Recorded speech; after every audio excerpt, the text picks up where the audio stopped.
जय हिंद साथियों, आप सभी का स्टडी विद मनोज चैनल पर हार्दिक स्वागत है, अभिनंदन है। आज के इस वीडियो में हमारा डिस्कशन होगा हिंदी के 20वें प्रैक्टिस सेट पर। सो शानदार सेशन होगा, स्किप करके मत भागिएगा क्योंकि अधूरी जानकारी हमेशा खतरनाक रही है और हमेशा रहेगी भी, क्योंकि पेपर में जब प्रश्न आएगा तो भैया समस्याएँ होंगी। यहाँ पर बच्चों आपके जो प्रश्न है ना वो 30 रहने वाले हैं। आपने कितना स्कोर किया है कमेंट करके ज़रूर बताइएगा। अगर बेटा आप 25+ पहुँच रहे हो तो कहीं ना कहीं यहाँ पर जो आप देख रहे हो जवानों को ये वर्दी और साथ ही साथ में गाड़ी और आपकी जो बंदूक है, समाज की सेवा करने का जो मौका है वो सब आपके प्रतीक्षा में है, आपके इंतज़ार में है।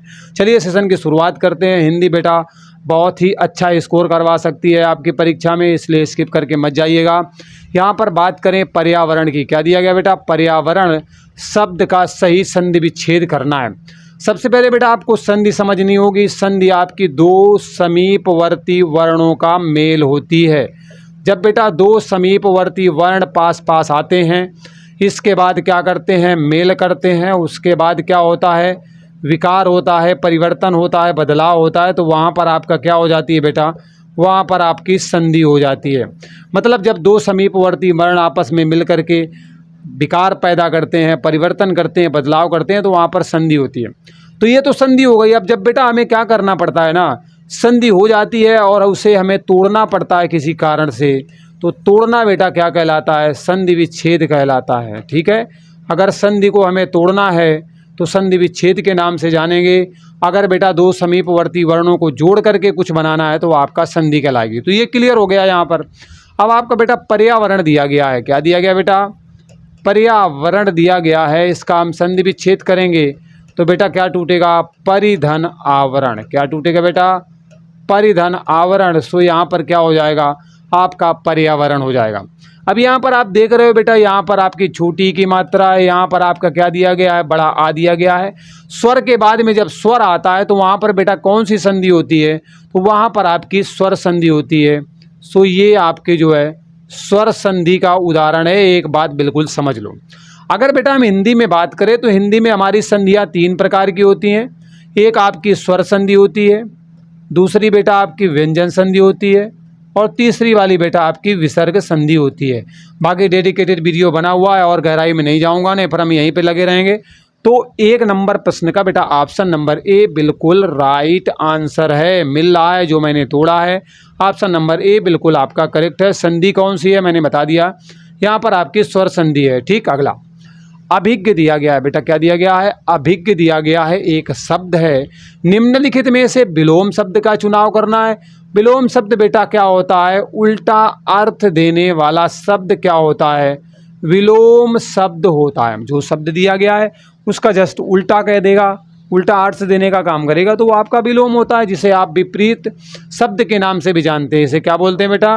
विपरीत शब्द के नाम से भी इसे हम जानते हैं। ठीक, चलो अब यहाँ पर जरा अभिज्ञ। अभिज्ञ का बेटा जो विलोम होता है, अभिज्ञ का जो बेटा विलोम होता है ना, वो सच बता रहा हूँ कौन सा होता है?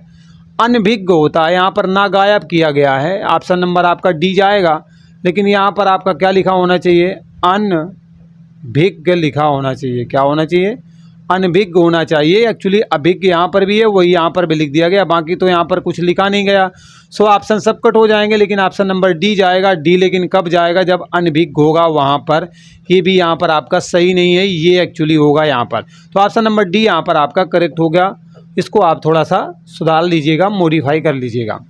निम्नलिखित में से ग्रीवा, ग्रीवा, अरे नाम तो भैया सुग्रीव, सुग्रीव का नाम जानते हो? सुंदर ग्रीवा वाला व्यक्ति जो था वो सुग्रीव था। इसका पर्यायवाची, पर्यायवाची का मतलब होता है समान अर्थ देने वाला। ठीक है, समान अर्थ देने वाला बेटा पर्यायवाची कहलाता है। कौन सा है? तो ग्रीवा मतलब गर्दन। सो ऑप्शन नंबर ए बिल्कुल राइट। पैर, कलाई, पिछड़ा, अगला ये कुछ नहीं होता। सो ऑप्शन नंबर ए ही आपका यहाँ पर 3 का बिल्कुल राइट आंसर है। चलिए सवाल नंबर 4 आपके इंतजार में। वाक्यांश के लिए एक उचित शब्द का बेटा चुनाव करना है। मतलब शब्द समूह के लिए एक शब्द आपको देना है, आंसर करना है। प्रश्न है जिसकी आशा ना की गई हो, मतलब तुमने आशा ही ना की हो, उसे क्या बोलेंगे? तो बेटा जिसकी तुम आशा ना करो ना, वो अप्रत्याशित होता है। सो क्या हो जाएगा आपका ऑप्शन नंबर ए बिल्कुल सही हो जाएगा। अगर आशा से परे चले जाओगे ना तो आशातीत हो जाएगा। सो यहाँ पर बैठेगा नहीं। प्रति आशा और अपरिहार्य वगैरह होते नहीं हैं।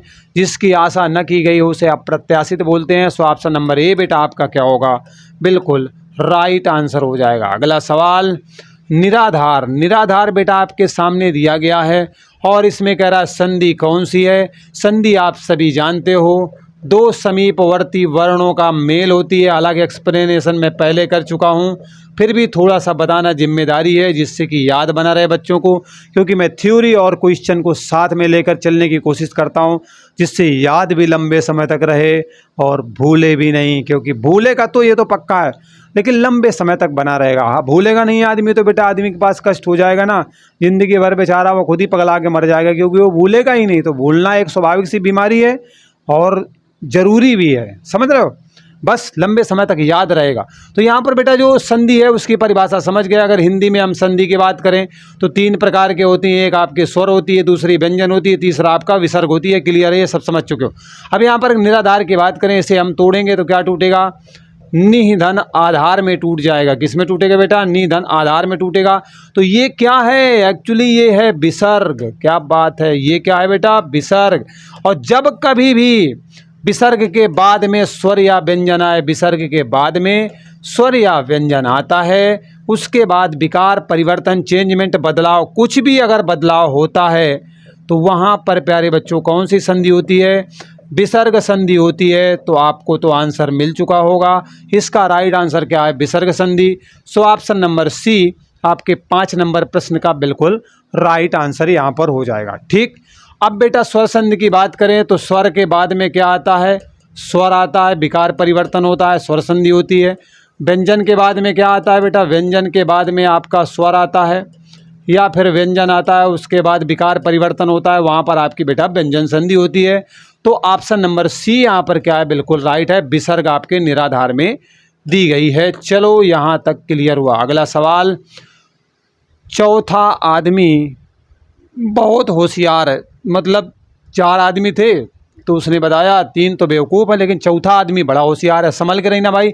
इस वाक्य में जो चौथा दिया गया है एक्चुअली है क्या, ये क्या ये क्रिया विशेषण है। तो विशेषण का मतलब समझ लो बेटा, जो आपके संज्ञा और सर्वनाम की विशेषता बतलाते हैं।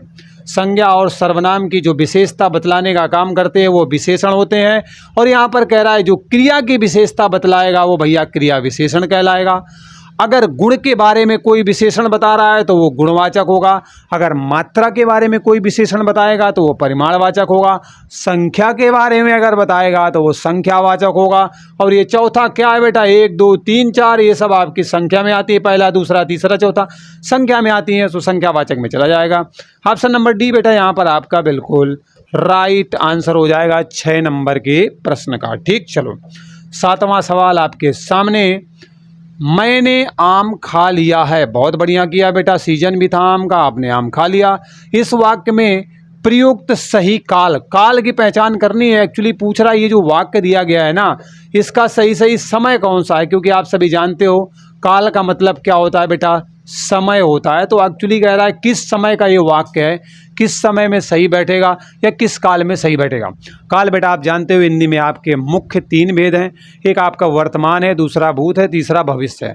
अब हमें यहाँ पर क्या करना है, बताना है मैंने आम खा लिया है, मतलब खाने वाला काम मैंने अभी हाल ही में क्या किया, निपटा लिया है। तो अभी हाल ही में मैंने निपटा लिया है, मतलब मामला यहाँ पर क्या चल रहा है, पास का चल रहा है, आसन्न अवस्था में चल रहा है। सो आसान नहीं होगा, यहाँ पर क्या होगा, आसन्न होगा। क्या होगा बेटा, आसन्न होगा। ये बड़ा की मात्रा नहीं होगी, लिख देता हूँ मैं। यहाँ पर आपका होगा आसन्न भूत। ठीक, तो यही वाला आपका सही है। ऑप्शन नंबर ए यहाँ पर क्या है बेटा, बिल्कुल करेक्ट आंसर है। ठीक, चलो अपूर्ण भूतकाल में क्या होता है ना, रहा था, रही थी करके चलेगा, काम पूरा नहीं हुआ होगा। पूर्ण वाले में आपका पूर्ण हो जाता है। भूतकाल तो जानते हो गुजरे समय की बातें होती हैं, तो वहाँ पर भूतकाल होता है। ठीक है, पानी पीकर जात पूछना, मतलब ताजुब वाली बात है। प्यास लगी थी ऐसी कि जान निकली जा रही थी, आपने पानी चुल्लू लगाया, उस एक व्यक्ति ने पानी डाल दिया, आपने पी लिया। अब पूछ रहे हो भैया कौन सी जात के हो, तो बेवकूफ़ी है कि नहीं है। वही कह रहा है, काम निकलने के बाद सोच रहे हो कोई मतलब है नहीं। 108 का ऑप्शन नंबर ए क्या होगा, बिल्कुल राइट आंसर हो जाएगा, क्योंकि पहले पूछना था फिर प्यासे बने रहते तब हम देखते। ठीक, तो ऑप्शन नंबर ए यहाँ पर आपका बिल्कुल करेक्ट हो जाएगा। बाकी सारे ऑप्शन आपके निराधार हैं। ऑप्शन नंबर ए 8 का बिल्कुल राइट आंसर है। चलिए अगला सवाल दिया गया है कि निम्नलिखित रचनाओं में से तुलसीदास की रचना कौन सी है। तो बेटा यहाँ पर तुलसीदास की रचना पूछी गई है, तो राइट आंसर आपका विनय पत्रिका है। ऑप्शन नंबर डी, ये बेटा आपके तुलसीदास की रचना है। बाकी गीतावली, दोहावली, कवितावली, विशेष करके रामचरितमानस, रामाज्ञा, प्रश्नावली एक ज्योतिष ग्रंथ है बेटा तुलसीदास का। ये सारी की सारी रचनाएं बेटा किसकी हैं, तुलसीदास की हैं।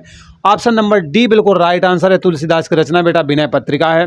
अब साहित्य लहरी की बात करें तो बेटा ये सूरदास की रचना है। किसकी रचना है, सूरदास की है। सूरसारावली, साहित्य लहरी, सूरसागर, ये बेटा आपके इनकी रचना है। और अगर बीजक की बात करें तो ये बेटा आपके कबीर दास जी की रचना है। ठीक है, अतीत के चलचित्र हो गया, स्मृति की रेखाएं हो गया, श्रृंखला की कड़ियाँ हो गया, यामा के लिए ज्ञानपीठ पुरस्कार, महादेवी वर्मा की रचनाएं हो गई। महादेवी वर्मा को बेटा आधुनिक युग की मीरा कहा जाता है, बहुत पूछा जाता है। तो यहाँ पर ऑप्शन नंबर डी बिल्कुल आपका करेक्ट आंसर हो गया। चलिए अगला सवाल, निम्नलिखित ध्वनियों में से कौन सी ध्वनि अल्प प्राण के अंतर्गत आती है। बेटा आपकी ध्वनियाँ दो अवस्थाओं में आती हैं। एक आपका अल्प प्राण होता है, अल्प प्राण, ठीक है। दूसरा वाला बेटा क्या होता है, महाप्राण होता है। दूसरा कौन सा होता है, महाप्राण होता है। एक बात बिल्कुल दिमाग में बिठा लेना, आपके बेटा हिंदी वर्णमाला में एक्चुअली में 5 वर्ग हैं। 5 वर्ग हैं, थोड़ा सा बेस बनाना पड़ेगा तब आप प्रश्न का फेस उड़ा पाओगे। 5 वर्ग बेटा दिए गए हैं, उसमें से आपका का वर्ग भी है, इसके बाद चा वर्ग भी है, टा वर्ग भी है, ता वर्ग भी है और पा वर्ग भी है। ये बेटा आपके वर्ग हैं और प्रत्येक वर्ग में आपके कितने कितने वर्ण हैं, 5 हैं।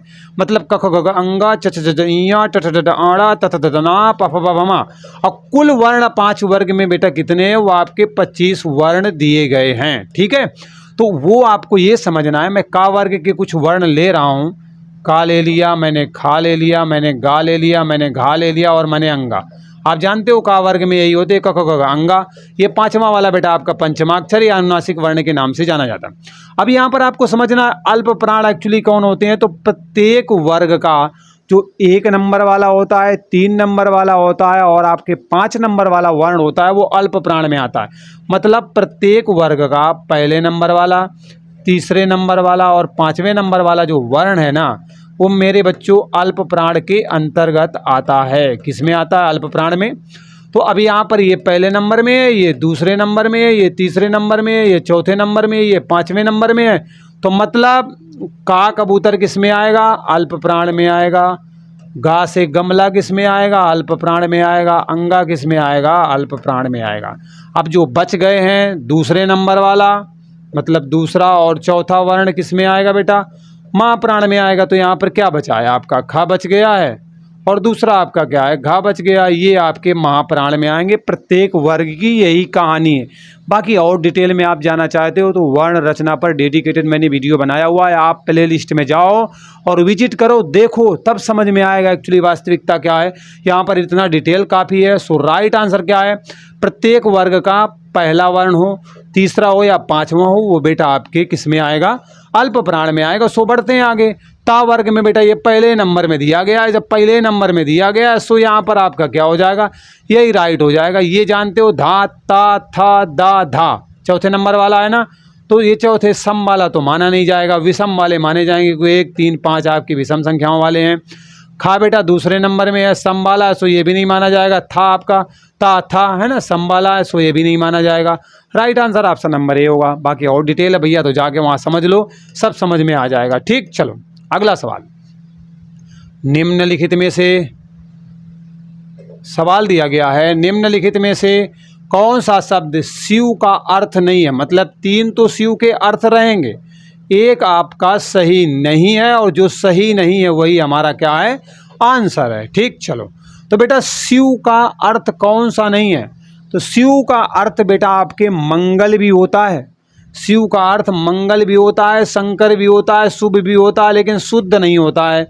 सो ऑप्शन नंबर ए यहाँ पर क्या होगा, बिल्कुल करेक्ट आंसर हो जाएगा, क्योंकि नहीं वाला पूछ रहा है। सो 12 का ऑप्शन नंबर ए बेटा आपका बिल्कुल करेक्ट हो जाएगा। अगला सवाल बेटा प्रश्न है, कार्यालयी पत्र, क्या लिखा हुआ है, कार्यालयी पत्र, जो बेटा कार्यालय में लिखे जाते हैं, कि अंत में आप क्या लिखोगे। तो बेटा कार्यालयी पत्र जब आपका समाप्त होता है तो अंत में आपका अनुज वगैरह कुछ लिखा नहीं जाता, आपका अग्रज वगैरह लिखा नहीं जाता, आपका प्यारा नहीं भवदीय लिखा जाता है। क्या लिखा जाता है बेटा, भवदीय लिखा जाता है। So right answer option number D 13 number प्रश्न का करेक्ट हो जाएगा। चलिए अगला सवाल, अगला प्रश्न है, निम्नलिखित में से कौन सा शब्द वृक्ष का पर्यायवाची नहीं है। मतलब 3 तो वृक्ष के पर्यायवाची हैं, चौथा आपका नहीं है, जो नहीं है वही सही है। तो वृक्ष को बेटा साखी बोलते हैं, बिल्कुल सही बात है। पादप भी बोलते हैं, बिल्कुल सही बात है। तरु भी बोलते हैं, बिल्कुल सही है, क्योंकि तभी तो बोलते हैं तरुवर फल नहीं खात हैं, नदी न संचय नीर, है ना, इस तरीके से कुछ सुना होगा आपने। तो बेटा ये तरु, पादप, साखी, ये सब के सब ना वृक्ष के ही पर्यायवाची हैं, लेकिन जो यहाँ पर विहग दिया गया है ये बेटा आपके पक्षी का पर्यायवाची है। ठीक, पक्षी का पर्यायवाची है। सो ऑप्शन नंबर डी यहाँ पर हमें टिक करना पड़ेगा, क्योंकि नहीं वाला पूछा गया। तो 14 का ऑप्शन नंबर डी बिल्कुल राइट आंसर होगा। अगला सवाल, निम्नलिखित विकल्पों में से कौन से सभी शब्द व्यक्तिवाचक संज्ञा के अंतर्गत आते हैं। तो बेटा संज्ञा समझ लो, देश दुनिया धरती में किसी का नाम है, चाहे वो कोई व्यक्ति हो, कोई वस्तु हो, कोई स्थान हो, वो सब के सब आपके क्या कहलाते हैं बेटा, संज्ञा कहलाते हैं। पहली बात, संज्ञा के अगर हम मुख्य भेद की बात करें तो संज्ञा के बेटा जो मुख्य भेद हैं वो आपके 3 हैं, और अगर हम कुल भेद की बात करें तो संज्ञा के कुल भेद बेटा आपके कितने हैं, 5 हैं। क्लियर कर लेना, दिमाग में बिठा लेना। व्यक्तिवाचक संज्ञा में क्या होता है बेटा, व्यक्ति के बारे में बताने का काम होता है, मतलब किसी पार्टिकुलर व्यक्ति के बारे में बताया जाता है, और किसी जब व्यक्ति के बारे में आप बताओगे ना तो वहाँ पर बेटा व्यक्तिवाचक संज्ञा होगी। अब हमें चुनाव करना है, ठीक है। संज्ञाएं आपकी मैंने बताया ना 5 प्रकार की होती हैं, डेडिकेटेड वीडियो है भाई, वहाँ पर जाकर डिटेल देख लेना कैसे पहचानना है। एक्चुअली ज़्यादा डिटेल यहाँ पर हो नहीं सकता है बेटा। अब यहाँ पर हम बात करेंगे व्यक्ति की, तो ममता, अगर ममता को आप किसी नाम से देखोगे तो भाई व्यक्तिवाचक हो जाएगी, लेकिन अगर ममता को आप जो है एक भाव से देखोगे तो भाववाचक में चली जाएगी। अब यहाँ पर क्लियर तो लिखा नहीं है कि नाम है कि क्या है, तो अभी यहीं पे आपका संदेह घुसा दिया है। आगे अगर वकील की बात करें, वकील पूरी जाति का नाम है, पुस्तक एक जाति का नाम है, पूछ व्यक्ति राज। सो ऑप्शन नंबर ए हम बिल्कुल आंख मूंद करके काट देंगे। ठीक, दूसरा लखनऊ भाई शहर का नाम है, लेकिन बुढ़ापा क्या है, भाववाचक संज्ञा है, हमसे व्यक्ति की बात कर रहा है, आगे हम बढ़ेंगे नहीं, आम जातिवाचक में है, ऑप्शन नंबर बी भी जाएगा। रामचरितमानस व्यक्तिवाचक है, गंगा व्यक्तिवाचक है, राम नाम सत्य है, तो राम भी क्या है, व्यक्तिवाचक है। तो सारे के सारे व्यक्ति हैं यार, तो ऑप्शन नंबर डी तो हमें सही करना ही पड़ेगा। तो ऑप्शन नंबर सी क्या होगा, बिल्कुल करेक्ट होगा। मिठास बेटा भाववाचक संज्ञा है, कृष्ण आपका व्यक्तिवाचक संज्ञा है, कामायनी रचना है आपकी व्यक्तिवाचक है। सो ऑप्शन नंबर डी भी चला जाएगा, मिठास की वजह से भाव में, सी वाला बिल्कुल करेक्ट हो जाएगा। चलिए यहाँ पर समझ में आ गया बेटा। अगला सवाल है, सही तद्भव शब्द का चुनाव करना है। तद्भव के बारे में आप समझ चुके हैं कि संस्कृत के शब्दों का जो विकृत रूप हिंदी में हम प्रयोग करते हैं वो बेटा आपका तद्भव होता है। सो सीधे हम पहचान करने हैं। व्योम आपका क्या है बेटा, तत्सम शब्द है। कूप आपका क्या है, तत्सम शब्द है। विद्या आपकी क्या है, तत्सम शब्द है। ये जो बेटा आधा आधा दिया गया है ना, ये आपका क्या है, तद्भव शब्द है। बाकी ये जो तीनों है ना, ये आपके तत्सम शब्द हैं। पूछा तद्भव है, सो ऑप्शन नंबर डी आपका क्या होगा, बिल्कुल राइट आंसर यहाँ पर हो जाएगा। ठीक, चलिए अगला सवाल, निम्नलिखित शब्दों में से सदैव का सही विलोम, विलोम मतलब उल्टा अर्थ देने वाले का चुनाव करना है। तो सदैव का एक्चुअली विलोम होगा कौन सा, ये 4 ऑप्शन में से आपको बिल्कुल बताना है। 17 नंबर के प्रश्न में बेटा जो विरध होता है ना, ये आपके सदैव का विलोम होता है। सो ऑप्शन नंबर सी क्या होगा, करेक्ट होगा। बाकी आपके अन्य ऑप्शन नहीं है। चलिए आगे बढ़ते हैं। अगला है कि निम्नलिखित वाक्यों में से कर्तवाच्य का क्या करना है बेटा, सही उदाहरण कौन सा है। बेटा आपको एक बात समझनी होगी, हिंदी में आपके 3 वाच्य होते हैं। 3 वाच्यों में से कौन होता है, एक बेटा आपका कर्तवाच्य होता है जिसमें आपकी कर्ता की प्रधानता होती है, कथन का भार कर्ता पर पड़ता है। दूसरा आपका बेटा कर्मवाच्य होता है, ठीक है। तीसरा आपका भाववाच्य होता है। डेडिकेटेड वीडियो इस पर भी बना हुआ है। अब हमारा टारगेट क्या है, एक्चुअली कर्तवाच्य पूछ रहा है, मतलब कर्ता होना चाहिए और कथन को जो भार है ना, क्रिया जो भी है वो आपके कर्ता के बारे में बता रही है, उसको समझ लेना, वहाँ पर भैया कर्तवाच्य है। मुझसे पुस्तक नहीं पढ़ी जाती, ना ना ना, यहाँ पर ऐसी तो कोई बात है नहीं। सो यहाँ पर ऑप्शन नंबर ए हमें सीधे ही काटना पड़ेगा। मुझसे पुस्तक पढ़ी जाती है, बेटा यहाँ पर कर्ता लापता है। मैं पुस्तक पढ़ता हूँ, क्या बात है, कर्ता है, पढ़ता कौन है, मैं, पढ़ता कौन है, मैं, पढ़ाता कौन है, मैं। ठीक, तो यहाँ पर मैं वाला सही है आपका, ऑप्शन नंबर सी कर्तवाच्य में चला जाएगा। तो यहाँ पर बेटा 18 का ना सी वाला बिल्कुल राइट आंसर है, बिल्कुल सही सही आंसर है यहाँ पर। ठीक, चलो अगला सवाल है, हिंदी के अतिरिक्त निम्नलिखित में से कौन सी भाषा है जो आपकी देवनागरी लिपि में लिखी जाती है। लिपि का मतलब होता है हिंदी को आप जिस भी रूप में लिखते हो ना, वो जो लिखने की लिपि है ना, वो बेटा आपकी देवनागरी है। तो हिंदी की तो देवनागरी है, लेकिन कह रहा है और कौन सी भाषा है नीचे जो दी गई हैं वो आपकी देवनागरी में आते हैं। तो बेटा पंजाबी तो आती नहीं, सिंधी आती नहीं, बांग्ला आती नहीं, अब आप कहोगे नेपाली आती है, नेपाल वाली है भैया, नेपाली आती है। सो ऑप्शन नंबर ए 19 का बिल्कुल करेक्ट आंसर है। आपकी जो नेपाली भाषा है इसकी लिपि भी देवनागरी है और हमारी हिंदी की भी लिपि देवनागरी है। अगला बेटा पंक्तियाँ है, मंगल भवन अमंगल हारी, द्रवहूँ सुदशरथ अजिर बिहारी। ये अक्सर बेटा स्कूल में करवाया जाता है, ठीक है, चौपाई है। तो अब कह रहा है कौन सा छंद है, लो मैंने पहले ही बता दिया आपका क्या है चौपाई है, ठीक है। सो राइट आंसर क्या हो जाएगा, ऑप्शन नंबर सी हो जाएगा। दोहा बेटा क्या होता है, दोहा में आपके 13 और 11 मात्राओं का खेल चलता है। सोरठा बेटा आपके दोहा का उल्टा होता है, 11 और 13 मात्राओं का खेल चलता है। तो ऑप्शन नंबर सी यहाँ पर क्या है, बिल्कुल आपका राइट आंसर है, बिल्कुल सही आंसर है। अगला बेटा दिया गया है, युवकों को अपने पैरों पर चलकर ही, अपने पैरों में चल कर के विवाह करना चाहिए। रेखांकित पदों की जगह भरे जाने वाले उपयुक्त शब्द समूह का चुनाव करो। अरे कह रहा है अपने पैरों पर चलकर ही की जगह में कोई शब्द पढ़ो, भरो यहाँ पर, मतलब नीचे ऑप्शन से पढ़ो फिर यहाँ पर भरो। उसके बाद क्या करना है, युवाओं को विवाह करना है, उससे पहले नहीं करना, ये आपसे कह रहा है। तो देखते हैं, अपने पैरों पर चलकर मतलब अपना घर बसाकर, घर बसाने की बात तो कह रहा है बाद में करो, पहले पैरों में खड़े हो जाओ, तो ये तो कट हो जाएगा। अपने पैरों पर खड़े होने पर, ये बात बिल्कुल सही है। 21 का ऑप्शन नंबर बी बेटा बिल्कुल करेक्ट आंसर है। अपने पैरों पर खड़े हो जाओ फिर कर लो भैया शादी। यहाँ पर आपका यहाँ पर यही भरना है रेखांकित वाले जगह में। सो ऑप्शन नंबर बी यहाँ पर क्या होगा, बिल्कुल करेक्ट आंसर हो जाएगा। अगला सवाल, डाक गाड़ी बेटा एक शब्द दिया गया है, कौन सा यहाँ पर समास है। समास होता क्या है, समास बेटा दो पदों का योग होता है, दो पदों का कह सकते हैं, या फिर आपके दो शब्दों का मेल होता है। उसके बाद क्या होता है, खेल होता है, मतलब जो भी परिवर्तन बदलाव नज़र आता है वहाँ पर आपको क्या मिलता है बेटा, समास देखने को वहाँ पर मिलता है। ठीक है, अब अगर यहाँ पर हम बात करें, एक्चुअली यहाँ पर जो डाक गाड़ी दी गई है ना, इसको अगर हम तोड़ेंगे तो टूटेगा बेटा डाक के लिए गाड़ी।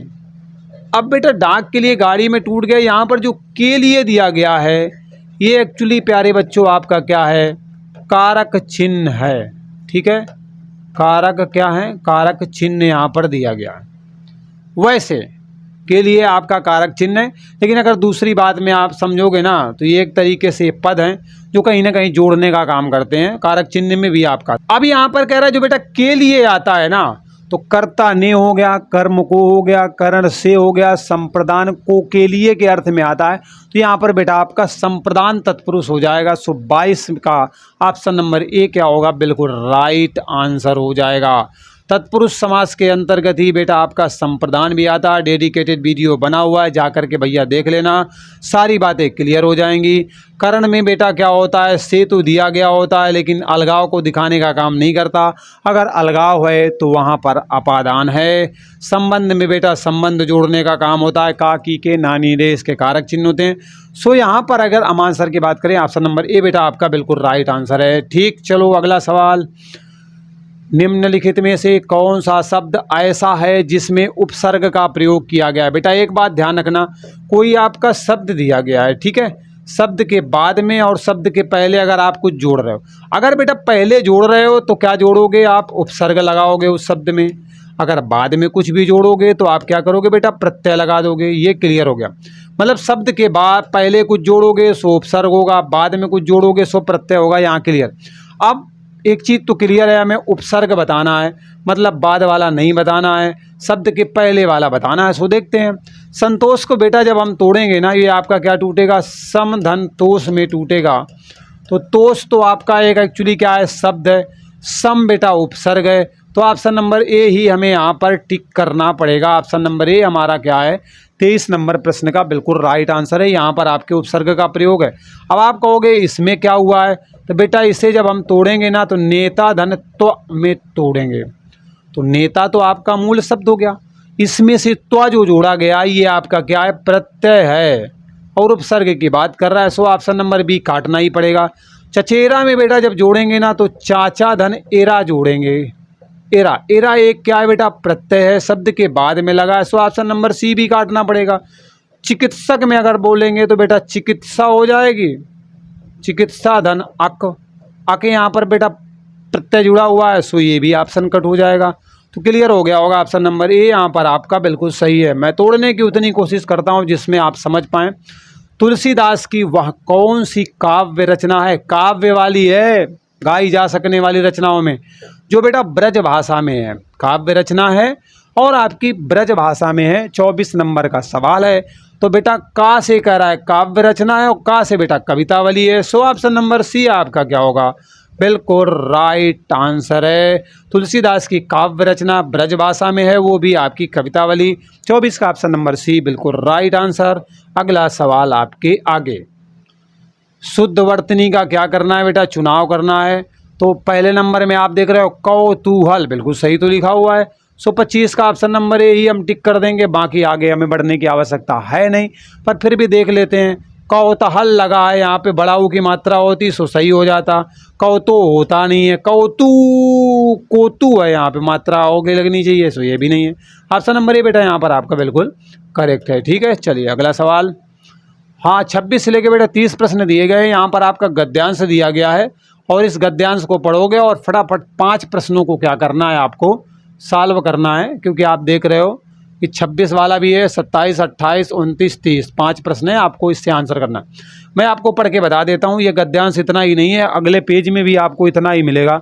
पहले हम पढ़ लेते हैं। आपको मोस्टली क्या करना है, अपने पहले प्रश्नों को पढ़ लेना है, उसके बाद आंसर करवाना है। ठीक है, पर मैं पहले पढ़ देता हूँ फिर करवा देता हूँ। तो चलिए शुरुआत करते हैं। बेटा दिया गया है कि राष्ट्र के सर्वांगीण विकास के लिए चरित्र निर्माण परम आवश्यक है। मतलब चरित्र का निर्माण बहुत जरूरी है अगर राष्ट्र का आप विकास करना चाहते हैं, सब क्षेत्रों में विकास करना चाहते हैं। जिस प्रकार वर्तमान में भौतिक निर्माण का कार्य अनेक योजनाओं के माध्यम से तीव्र गति के साथ किया जा रहा है, भौतिक निर्माण, ठीक है, वैसे ही वर्तमान की सबसे बड़ी आवश्यकता यह है कि देशवासियों के चरित्र निर्माण के लिए भी प्रयत्न किया जाए। लोगों का चरित्र निर्माण होगा ना तो देश दुनिया में तो पूजा ही होगी सबकी, देश की भी होगी, लोगों की भी होगी, सम्मान भी मिलेगा लोगों का। समझ रहे हो? तो वही यहाँ पर कह रहा है, करा उत्तम चरित्रवान व्यक्ति राष्ट्र की सर्वोच्च संपदा है। उससे बड़ी संपदा कोई नहीं है। आपका चरित्र बढ़िया है तो जहाँ भी जाओगे लोग कहेंगे बात का धनी व्यक्ति है। समझ रहे हो ना? वही कह रहा। तो एक व्यक्ति को है उत्तम चरित्र वाला व्यक्ति राष्ट्र की सर्वोच्च सबसे बड़ी संपदा है। जनतंत्र के लिए तो यह एक महान कल्याणकारी योजना है। जन समाज में राष्ट्र, संस्कृति, समाज और परिवार के प्रति हमारा क्या कर्तव्य है, इसका पूर्ण रूप से बोध कराना एवं राष्ट्र में व्याप्त समस्त भ्रष्टाचार के प्रति निषेधात्मक, मतलब रोकने वाला जो भी वातावरण है उसका निर्माण करना चरित्र निर्माण का प्रथम सोपान है। मतलब आप भ्रष्टाचार वगैरह को रोक पाते हैं तो कहीं ना कहीं चरित्र निर्माण की आप सीढ़ी चढ़ना शुरू कर दिए हैं, ऐसा यहाँ पर लिखा गया है। तो ये तो भैया एक पेज वाला हुआ, अभी दूसरी पेज में है, जरा उस पर भी बात कर लेते हैं। पाश्चात्य शिक्षा, मतलब पश्चिम के देशों की बात कर रहा है, अरे अंग्रेजी वालों की बात कर रहा है यार यहाँ पर। और संस्कृति के प्रभाव से आज हमारे मस्तिष्क में भारतीयता के प्रति हीन भावना उत्पन्न हो गई है। लोगों के बच्चे अंग्रेजी पढ़ते हैं, बहुत गदगद होते हैं, अरे अंग्रेजी पढ़ता है, हम अपनी संस्कृति और अपनी हिंदी और अपनी संस्कृत को तो भूल ही चुके हैं भाई। चरित्र निर्माण जो कि बाल्यावस्था से ही ऋषि कुल में, गुरुकुलों में, आचार्य कुल में शिक्षा के द्वारा प्राचीन समय से प्राप्त किया जाता था। आज की लॉर्ड मैकाले, भारत में शिक्षा पद्धति के जन्मदाता जानते हो, लॉर्ड मैकाले को बोला जाता है, तो उन्हीं को बोल रहा है कि शिक्षा पद्धति से संचालित स्कूलों एवं कॉलेज के लिए एक हास्यास्पद विषय बन गया है, क्योंकि वो संस्कृति को, हिंदी को, इन भाषाओं को समझते ही नहीं हैं। ठीक है, आगे बात करें। आज यदि कोई पुरातन संस्कारी विद्यार्थी संध्या वंदन करे, शाम के समय अगर भैया वंदना कर लेना और शिखा सूत्र वगैरह बांध ले कहीं, तो भारतीय संस्कृति में जीवन बिताने लगे, मस्त रहने लगे, तो अन्य छात्र उसे बुद्धू कह कर के बुलाएंगे या फिर अप्रगतिशील व्यक्ति कहकर उसका मजाक उड़ाने का काम करेंगे, जो कि करते भी हैं। आप देखते हो, बोले भद्दर देहाती है ये, समझते नहीं कुछ, है ना, वही कर। आज हम अपने भारतीय आदर्शों का परित्याग करके पश्चिम के अंधानुकरण, मतलब आँखी मूंद के अनुकरण करे जा रहे हैं, फॉलो करे हुए जा रहे हैं। हम प्रगति को ही जो है उन्नति मान बैठे हैं। इसका घातक परिणाम चरित्र दोष आ गया है कहीं पर, क्योंकि देखते हो पहले हमारे यहाँ की संस्कृति कितनी बढ़िया थी, अब रील का ज़माना या फिर और सारी चीज़ें आ गई, उसके बाद तो समझते हो कैसी संस्कृति ने जन्म ले लिया है, धीरे धीरे करके बदलती जा रही है। आज देश में सर्वत्र दृष्टिगोचर हो रहा है, सब कोई दिखाई दे रहा है, सब कुछ दिखाई दे रहा है, खुद भी आप देख रहे हो। यहाँ पर गद्दांश है, मैं उसी को बता रहा हूँ आपको। ठीक है, अब क्या है ना, आपके सामने प्रश्न दिए गए हैं, हमेशा ध्यान रखना, गद्यांश को 100% सही मानना है, अपनी तरफ से कोई दिमाग वहाँ नहीं घुसाना, जो वो कहेगा उसी को सही मानना है, भले वो गलत हो। ठीक, चलो अब हम प्रश्नों पर चलते हैं। बेटा पहला प्रश्न है, चरित्र निर्माण की परम आवश्यकता निम्नलिखित में से कौन सी है? मानव मात्र के कल्याण के लिए क्या चरित्र का निर्माण करना चाहिए? 26 नंबर का प्रश्न कह रहा है, तो ना, ये तो बात बिल्कुल भाई गलत हो गई। राष्ट्र की योजनाओं के संचालन के लिए चरित्र निर्माण चाहिए? ना, ये भी बिल्कुल गलत है, गद्यांश में नहीं था। समाजोपयोगी कार्यों के लिए चाहिए? ना, राष्ट्र के सर्वांगीण विकास के लिए चरित्र निर्माण चाहिए। शुरुआत की पंक्तियों में दिया गया था, शुरुआत की पंक्तियों में दिया गया था, अब नहीं दिया गया, तुम्हें नहीं नज़र आ रहा तो मैं दिखाता हूँ। शुरुआत की पंक्तियों में यहाँ पर देखो, चरित्र निर्माण की बात कर रहा है, राष्ट्र के सर्वांगीण विकास के लिए। पहला आंसर मिल गया कि नहीं मिल गया? चलो आगे बढ़े, आगे बढ़े। ओके, ये सवाल आया आपके सामने। बेटा प्रश्न है, उन्नत राष्ट्र के लिए विकास का प्रथम सोपान क्या है? भैया प्रथम सोपान क्या था? बताओ क्या था प्रथम सोपान? क्या था? 27 नंबर का प्रश्न दिमाग में क्लिक किया होगा, भ्रष्टाचार वाला, मैंने फोकस करवाया था ना। भ्रष्टाचार के प्रति निषेधात्मक वातावरण तैयार करना प्रथम सोपान होगा, वो भी हमारे उन्नत राष्ट्र के लिए। ये भी आपका कहाँ दिया गया है भैया? वो भी मैं आपको दिखा देता हूँ। नहीं आप कहोगे सर दिखाते नहीं हो, बताते जा रहे हो, ये नीचे लिखा हुआ है, ध्यान रखना। निषेधात्मक, भ्रष्टाचार के प्रति निषेधात्मक वातावरण निर्माण करना ही चरित्र निर्माण का प्रथम सोपान है। क्लियर? चलो आगे बढ़ जाएँ अगले सवाल पर। 27 क्लियर हो गया, 28 पर चलते हैं। ठीक है, ओके। अप्रगतिशील रूप में मजाक उड़ाया जाता है जो सत्संग में अधिक समय बिताता है? नाना, भारतीय संस्कृति में जीवन बिताता है। 28 नंबर का प्रश्न है, तो सही बात है, भारतीय संस्कृति में जीवन बिताता है, तो साथ वाले मजाक उड़ाते हैं, पढ़े थे ना वहाँ पर, तो सो इसी बिल्कुल राइट आंसर होगा। अब मैं पीछे जाने वाला नहीं हूँ, क्योंकि उसी में मैंने आपको बताया था, आंसर छटवाया था, आपने पढ़ा भी था। भारतीयता के प्रति हीन भावना का कारण क्या है? वर्तमान वैज्ञानिक शिक्षा पद्धति। ना, वैज्ञानिक शिक्षा पद्धति को हम बुरा थोड़ी ना मानते हैं, बिल्कुल नहीं मानते हो, मानना भी नहीं चाहिए। वो लॉर्ड मैकाले की जो शिक्षा पद्धति है ना, इसी की वजह से कहीं ना कहीं भारतीयता की प्रतिहीन भावना लोगों के अंदर आने लगी है। अंग्रेजी के लोग दीवाने हो गए हैं, हमारा बच्चा पढ़ेगा, अमेरिका चला जाएगा, कमाएगा, बस मस्त रहेगा, अपनी ज़िंदगी जिएगा, बस ख़त्म, है ना, वही कह रहे हैं। तो ऑप्शन नंबर बी यहाँ पर आपका क्या होगा? बिल्कुल करेक्ट हो जाएगा।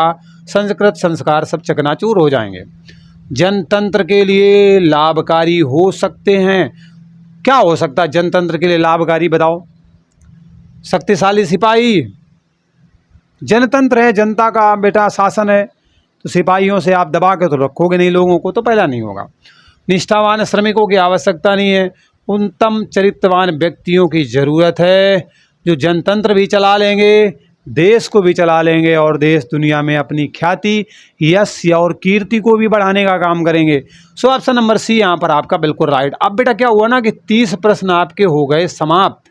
अब बारी आपकी है, अपना स्कोर कार्ड फटाफट शेयर करें और अगर कोई विचार देना चाहते हैं, किसी प्रकार की त्रुटि है तो आप कमेंट करके ज़रूर बताएं, उसे इग्नोर बिल्कुल ना करें अच्छे बच्चों की तरीके, ठीक है। और इस तरीके की वीडियो चाहिए तो चैनल को सब्सक्राइब करना ना भूलें, बेल आइकन प्रेस करें, नोटिफिकेशन ऑन करें। चलिए मिलते हैं अगले वीडियो में नए अपडेट के साथ। बाय बाय, टेक केयर, जय हिंद।